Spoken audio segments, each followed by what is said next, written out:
Learn English. Welcome to this test of verb to be in past tense.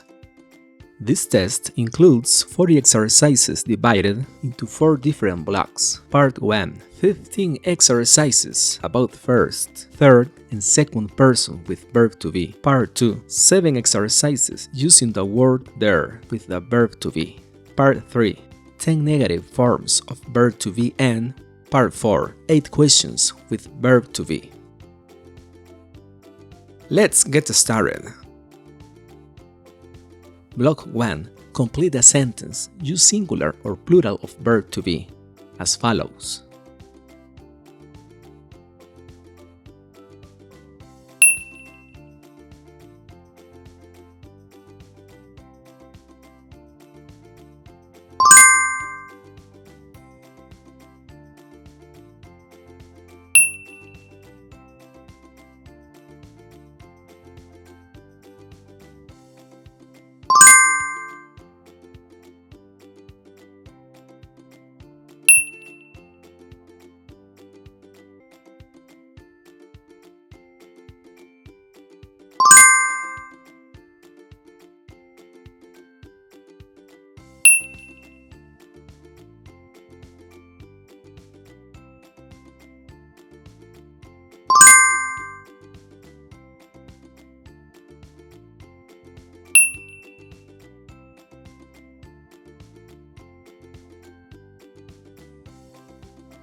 Block 2. Complete the sentence using the word there as follows. The word there is often used to the verb to be to acknowledge the existence of someone or something.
Log 3. Complete the sentence. Use negative forms of verb to be as follows.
Log 4. Complete the question. Use negative or positive forms of verb to be and the correct pronoun as follows.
We did it. Good job.